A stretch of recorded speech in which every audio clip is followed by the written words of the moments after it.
नमस्कार, good morning everyone. स्वागत है आपका गौरव ज्ञान एकेडमी पर। आज है 11 जून, वेडनेसडे। तो शुरुआत करते हैं आज के करंट अफेयर्स। उससे पहले कहना चाहूँगी कि अगर आप चैनल पर नए हैं तो प्लीज़ चैनल को सब्सक्राइब कर लीजिए, बेल आइकन भी प्रेस करिए ताकि आपको नोटिफिकेशन मिल जाए और आप तुरंत ये पेपर सॉल्व कर सके। या ये 8-10 क्वेश्चन 12 क्वेश्चन रहते हैं, इसे सॉल्व कर लीजिए तो आप डेली अपडेट रहेंगे। इससे ज़्यादा करने की ज़रूरत नहीं है, एग्जाम में इससे ज़्यादा कहीं नहीं आने वाला। हम घंटे भर क्यों दें, ठीक है ना। तो चलिए, रोज सीखो रोज बढ़ो करंट अफेयर के साथ स्टार्ट करते हैं। आज का पहला क्वेश्चन देखते हैं। आज का पहला क्वेश्चन क्या है? हाल ही में देश का पहला ई वेस्ट इको पार्क कहां पर स्थापित किया जा रहा है? ठीक है, ई वेस्ट इको पार्क की बात है।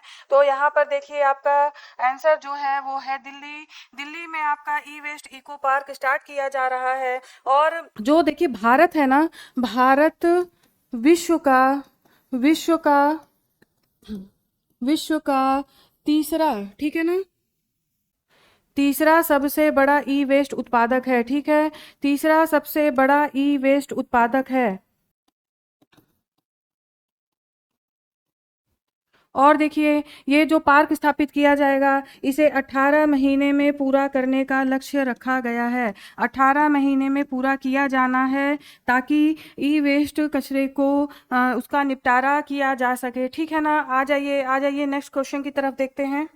तो नेक्स्ट क्वेश्चन है, भारत में पहली सरकारी प्रोटॉन थेरेपी इकाई की स्थापना कहाँ पर की जाएगी? पहली सरकारी प्रोटॉन थेरेपी, तो यहाँ पर देखिए आपका राइट आंसर होगा कर्नाटक। कर्नाटक में ऐसी प्रोटॉन थेरेपी स्थापित की जाएगी। वहाँ का देखिए किदवई कैंसर संस्थान है, ठीक है ना। किदवई कैंसर संस्थान में इस इकाई की स्थापना की जाएगी, किदवई कैंसर संस्थान में। तो ऐसी क्या जरूरत पड़ी कि इसकी स्थापना की जा रही है? देखिए, अभी तक जो रेडिएशन थेरेपी का यूज होता आ रहा है और अभी भी हो रहा है कैंसर मरीजों के लिए, उसमें मेनली हम जो एक्सरे होता है और गामा किरणें, इनका प्रयोग करते हैं। ठीक है, जिसकी वजह से हमें कई सारे साइड इफेक्ट्स भी देखने को मिलते हैं। बहुत सारे साइड इफेक्ट्स हमें पेशेंट में देखने को मिलते हैं। उनका प्रभाव भी निगेटिव, जो इवन जो ये किरणें हैं ना, उससे जो पॉजिटिव सेल्स भी कई सारे होते हैं वो भी समाप्त हो जाते हैं। लेकिन अब देखिए, अब इसके द्वारा जो ये प्रोटॉन थेरेपी है, इसमें प्रोटॉन किरणों का प्रयोग किया जाएगा। और ये बताया जा रहा है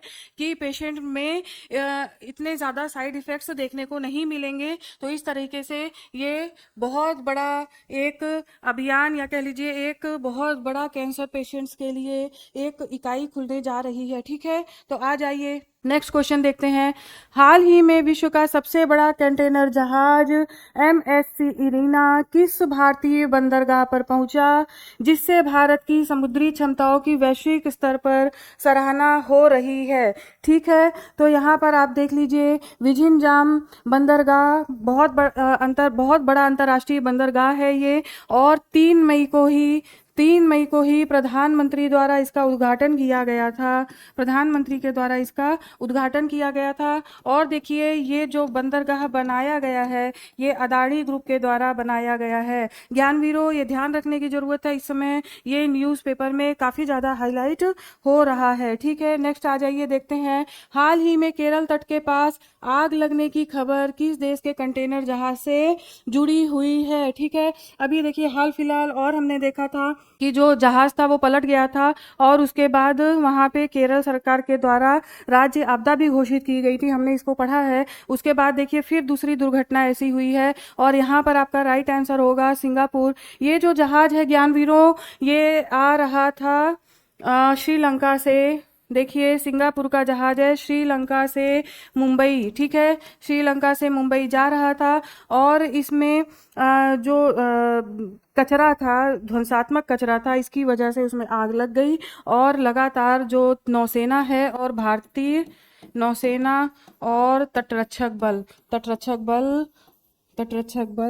इसमें लगे हुए हैं। ठीक है, इस समस्या के निवारण में लगे हुए हैं। ठीक है, आ जाइए नेक्स्ट क्वेश्चन देखते हैं।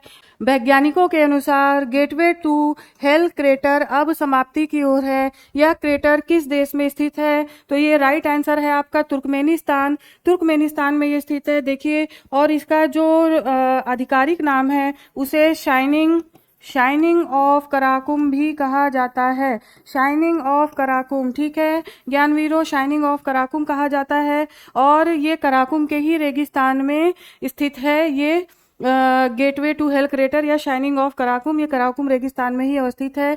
देखिए 1971 से लगातार ये जल रहा है। अब वैज्ञानिकों का कहना है कि ये अब समाप्ति की ओर है। देखिए इसके लगातार इतने सालों से जलने का क्या कारण था, तो ये जो क्रेटर है वो जुड़ा हुआ है मीथेन के भंडार से, जो भूमिगत मीथेन भंडार है वहां से ये जुड़ा हुआ है लगातार, इसीलिए ये ज्वलनशील है, जल रहा है। इसके अलावा कई सारी अन्य गैसेस भी यहाँ पर हैं ज्ञानवीरों, जिसकी वजह से इसका जो कलर है वो काफी डिफरेंट है, काफी जो वैज्ञानिकों का कहना है और जो भूगोलवेत्ता है या अन्य जिन्होंने अध्ययन किया उनके अनुसार इसका जो कलर है वो अग्नि के जलने से या आग के जलने की अपेक्षा काफी अलग दिखाई देता है।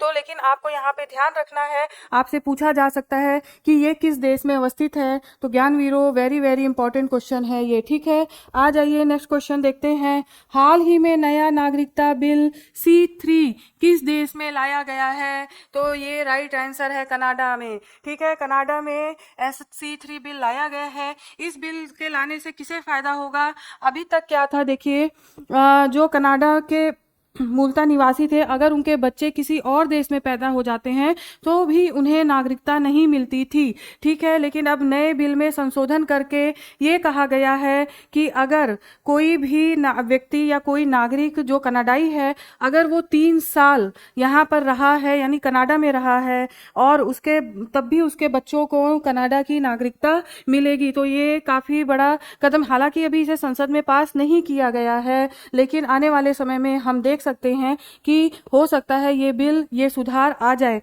ठीक है, तो ये यहाँ पर देखिए C3 बिल, आपको ये ध्यान रखना है। ठीक है, आ जाइए और देखिए यहीं पर एक फैक्ट और देख लीजिए, कनाडा यहाँ पर 51वां G7 सम्मेलन होने जा रहा है, G7 सम्मेलन होने जा रहा है। ठीक है ना ज्ञानवीरों, तो ये भी आजकल कनाडा इस वजह से भी चर्चा में बना हुआ है। आ जाइए नेक्स्ट देखिए, उत्तर प्रदेश के किस जिले में मुख्यमंत्री के द्वारा महाराजा सुहेलदेव की अश्वारोही प्रतिमा का अनावरण किया जाएगा। ज्ञानवीरों वेरी इंपॉर्टेंट क्वेश्चन, आने वाले उत्तर प्रदेश के किसी भी एग्जाम में आपसे ये पूछा जा सकता है। तो यहाँ पर देखिए राइट आंसर होगा बहराइच। ठीक है, बहराइच में ऐसा अश्वारोही, सुहेलदेव की अश्वारोही प्रतिमा का अनावरण किया गया है। देखिए 10 जून को सुहेलदेव का विजयोत्सव मनाया गया। ठीक है ना, विजयोत्सव मनाया गया और इसके साथ ही साथ देखिए ये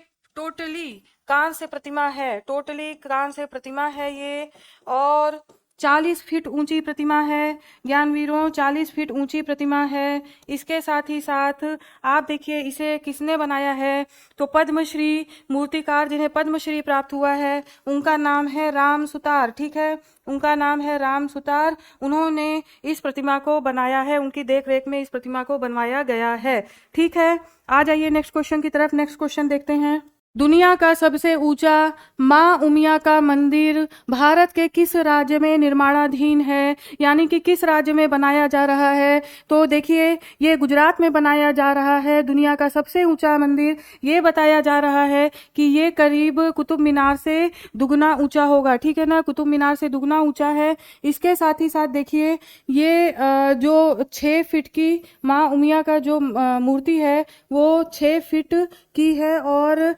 100 केजी सोने के साथ बनाई जाएगी, 100 केजी सोने के साथ बनाई जाएगी और इसकी जो ऊंचाई है वो करीब 431 फीट ऊंचा है। ये मंदिर करीब 431 फीट ऊंचा होगा।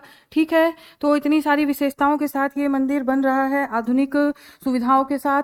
आ जाइए नए क्वेश्चन को देखते हैं। नेक्स्ट क्वेश्चन, हाल ही में समाचारों में उल्लेखनीय पुस्तक mind the window my story किस क्रिकेटर की आत्मकथा है। ठीक है, तो ये तीनों बेस्ट की आत्मकथा है, जो कि वेस्ट इंडीज के देखिए वेस्ट इंडीज के पूर्व क्रिकेटर हैं या पूर्व गेंदबाज रह चुके हैं। ठीक है ना, पूर्व गेंदबाज हैं। ठीक है, ठीक है, आ जाइए नेक्स्ट क्वेश्चन देखते हैं। नेक्स्ट क्वेश्चन, 28वां राष्ट्रीय ई गवर्नेंस सम्मेलन कहाँ पर हुआ? ठीक है, ई गवर्नेंस सम्मेलन कहाँ पर हुआ? तो यहाँ पर देखिए राइट आंसर है विशाखापट्टनम, आंध्र प्रदेश के विशाखापट्टनम में ये राष्ट्रीय ई गवर्नेंस सम्मेलन का समापन हो चुका है। आ जाइए नेक्स्ट देखते हैं। नेक्स्ट कुछ अन्य महत्वपूर्ण तथ्य। सैन्य मिशन छिपाने के लिए अमेरिका ने गढ़ा था एरिया 51। ज्ञानवीरों, ये देखिए कल न्यूज़पेपर के हेडलाइंस में भी हमें देखने को मिला।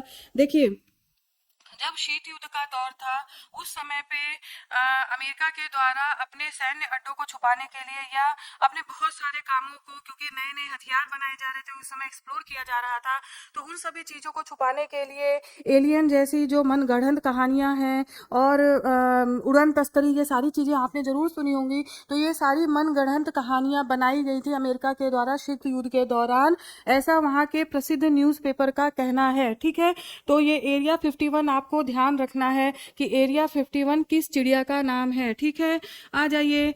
सेमीकंडक्टर और उपकरणों के भी निर्माण के लिए विशेष आर्थिक क्षेत्र अब 10 हेक्टेयर में भी स्थापित किया जाएगा। ठीक है, मेनली ये जो बात की जा रही है वो सेमी कंडक्टर के बारे में मामले में बात की जा रही है। और देखिए ऐसा काम जो सेज है, ठीक है, जो सेज नियम है, सेज नियम 2006 में संशोधन करने के बाद ये काम किया जाएगा। ठीक है, तो आपको 10 हेक्टेयर ये नंबर याद रखना है। तो ज्ञानवीरों आज यहीं तक, कल फिर आपके सामने नए अपडेट्स के साथ उपस्थित होती हूँ। तब तक के लिए धन्यवाद, आपका दिन शुभ हो।